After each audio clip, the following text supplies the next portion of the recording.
vérité, chers amis journalistes, vous êtes aussi congolais comme moi. Vous êtes des professionnels comme moi. Chacun d'entre vous a fait des études, des spécialisations. Vous avez compris que nous sommes dans un dérapage inimaginable. La chambre haute, qui est censée être la chambre de sagesse, est en complicité. Comment voulez-vous comprendre qu'un président du Sénat puisse être en complicité avec un procureur général pour prendre en otage un sénateur? Le président du Sénat va voir le procureur pour dire « aidez-moi à arrêter un sénateur ». Où est-ce que vous avez vu ça? Même à l'époque du maréchal Mobutu, on n'a jamais vu ça. Même à l'époque du maréchal Mobutu, on n'a jamais vu ça. Un président du Sénat se met en complicité avec un procureur pour arrêter un sénateur, un ancien premier ministre. Où est-ce que vous avez vu et dans quel pays la Cour constitutionnelle, qui est l'instance la plus haute, prend une décision, un président du Sénat refuse de l'appliquer? Mais c'est inimaginable. Est-ce que vous vous rendez compte, chers amis journalistes, le niveau de dérapage dans lequel nous sommes aujourd'hui? C'est qu'on appelle état de droit. Un président du Sénat peut refuser de mettre en application une décision de la haute cour, tout simplement parce que ce que le président cherchait, qu'on puisse condamner M. Matata, n'a pas été appliqué. Chers amis journalistes, où est-ce que vous avez vu un dossier qui est clôturé sans suite, où un procureur général demande pardon à quelqu'un, mais il ne clôture pas le dossier? Mais le bureau du Sénat n'est pas encore notifié. Mais justement, c'est le président du bureau qui a demandé au procureur de ne pas clôturer le dossier. Comment il va le notifier? J'ai demandé au président du Sénat, c'est vous qui avez levé mes immunités. C'est vous qui avez reçu la lettre du procureur général. Moi, j'ai vu le procureur général qui m'a dit que M. Matata, votre dossier est vide et nous devons le classer sans suite. Mais il n'a jamais clôturé. Mais demandez-lui qu'il puisse vous dire qu'est-ce qu'il en est. Mais le président du Sénat dit, je ne peux pas lui écrire. Comme c'est lui qui lui a demandé de ne pas lui écrire. Vous comprenez? Qu'il ne peut pas lui écrire. Mais ça, c'est un jeu d'enfant. Est-ce que vous avez reçu l'acte de notification de la Cour constitutionnelle? Avez-vous reçu l'acte de notification? Mais il a reçu ça. J'étais avec lui dans son bureau le mardi et il m'a dit que j'ai reçu ça. Il m'a dit dans son bureau, et je l'ai dit d'ailleurs tout à l'heure. Et pourquoi vous refusez de vous restituer vos immunités si l'acte de notification... Mais je vous ai dit qu'il est en train de préparer d'autres réquisitoires. Il attend que le Sénat puisse fermer pour qu'il puisse encore introduire d'autres réquisitoires. Mais ça, c'est un jeu d'enfant. Donc par là, on peut comprendre que le président du Sénat est instrumentalisé. Mais je ne sais pas, mais tout ce que moi je vois, c'est que les actes qu'il est en train de poser sont en violation flagrante de la Constitution. C'est le seul pays au monde, mesdames et messieurs les journalistes, où on peut voir un président du Sénat refuse d'appliquer une décision de la haute cour. Où est-ce que vous avez vu ça? Oui, mais on comprend qu'il y a une 61 ans après l'indépendance. 61 ans après l'indépendance.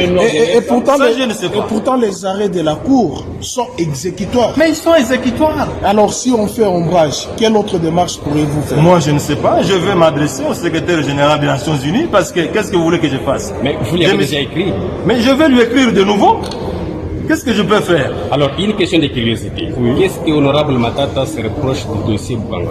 Je ne me reproche rien, mes chers amis, pour vous dire que c'est un scandale. C'est un scandale qui se fait malheureusement après 61 ans d'indépendance. Vous dites quelqu'un, il a détourné 140 millions de dollars. 2 semaines après, le procureur qui a écrit qu'il a détourné 140 millions de dollars dit « Je vous présente les excuses et je vous demande pardon ». Non, attendez d'abord que je termine. Moi, je vous dis que vous avez volé 140 millions de dollars. 2 semaines après, je vous dis pardon. Est-ce que c'est sérieux ça? Dites-moi, est-ce que c'est sérieux ça? Aujourd'hui, on peut... Deuxièmement, Bukangalonzo. On dit M. Matata a détourné 204 millions de dollars américains. Et on dit ceci, c'est M. Christo Grobler, qui était le gestionnaire du parc agro-industriel, qui m'a remis ça. L'inspecteur des finances, Gilles Alinguite, les confirme. Le procureur général, Jean-Paul Mukolo, les confirme. M. Christo Grobler arrive ici à Kinshasa. Ça fait 1 mois et demi qu'il est ici. L'inspecteur général des finances les fouille. Le procureur général le fouille. Lui-même, il passe à la télévision. Je suis ici pour témoigner que je n'ai rien donné à M. Matata. Mais si le Sénat ici a besoin de savoir la vérité, mais le Sénat n'a qu'à appeler le procureur général ici, qui m'a demandé pardon pour dire, vous avez dit que M. Matata a détourné 140 millions de dollars. Venez nous dire ici que vous lui avez demandé pardon. Mais Mukolo Jean-Paul, il est ici à Kinshasa, il n'est pas en Europe. Deuxièmement, M. Christo Grobler, qui m'a remis l'argent, il est ici, mais que le Sénat l'appelle. M. Bahati, il est en train de dire des choses que même un enfant de 10 ans ne peut pas accepter. Vous êtes président du bureau du Sénat. Vous voulez savoir si M. Matata a détourné l'argent. Mais les 2 personnes qui sont intéressées, mais sont ici. Mais il n'a qu'à les appeler. Merci. Vous avez compris? Merci. Donc c'est du chantage, c'est de l'acharnement. C'est tout ce que vous devez savoir. Et c'est douloureux et c'est honteux pour un pays. Et c'est honteux pour vous aussi les journalistes de vivre de tels événements. Des théâtres, des parodies. Quand on dit un Sénat, c'est une institution de haut niveau, de haute valeur. Vous, les journalistes, vous ne pouvez pas accepter que de tels scénarios se passent dans des institutions qui sont censées bâtir l'avenir de ce pays. Merci beaucoup. J'ai compris son angle d'attaque après avoir attaqué le chef de l'État, après avoir attaqué la justice. Maintenant, la méthode, c'est de s'attaquer au président du Sénat et au bureau du Sénat. Le Sénat n'est pas une juridiction, parce que nous vous avons suivi, vous avez mobilisé les médias, vous avez mobilisé le secrétaire général des Nations Unies, vous avez mobilisé tout le monde en disant que le Sénat vous a lavé. Le Sénat n'est pas une juridiction. Si vous voulez vous défendre, allez vous défendre auprès de la justice. Parce que vous dites que vous avez toutes les preuves et que on vous a dit qu'en tout cas il n'y a plus rien à vous reprocher. Mais quand on vous a dit ça, nous n'étions pas là. Ici et la fois passée, c'est dans un français clair, limpide et simple que j'ai dit qu'il y a 2 affaires. L'affaire Bukangalonzo, pour laquelle vous êtes allé à la cour. Nous, ça ne nous préoccupe pas, parce qu'on avait déjà tranché sur ce dossier. Mais le 28 juin, par réquisitoire 16 et 17 du procureur général, il nous a saisis pour un tout nouveau dossier de biens à réaliser, où on vous accusait de justifier le montant de 110 907 681 dollars américains et 27 894 707 euros. Voilà le dossier pour lequel vos immunités ont été levées. Et donc, par parallélisme de forme, dès lors que le dossier est au niveau de la justice, ce que je vous ai dit ici et devant les collègues, c'est de dire, dès que vous nous apportez le document de non-lieu dans ce dossier ici de biens organisés, pas dans Bukangalonzo, dans ce dossier, automatiquement, vous récupérez vos immunités. Est-ce que c'est si compliqué? Est-ce qu'il faut être juriste pour que nous puissions comprendre cela? Amenez-nous, puisque le procureur, l'AG vous a dit non, en tout cas il n'y a rien, nous avons retrouvé les preuves. Mais qu'il le fasse par écrit, qu'il vous délivre un document. Donc, je pense, chers collègues, cherchez à vous défendre. Parce que vous dites que vous êtes innocent. On n'est jamais allé au fond de votre dossier. Jusque-là, on est dans les procédures.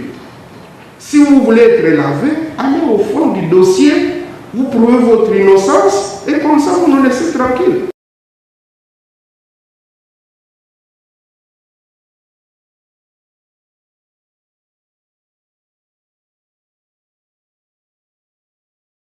Si la Cour constitutionnelle, et c'est par là que je vais terminer, elle-même a interprété autrement l'article 164.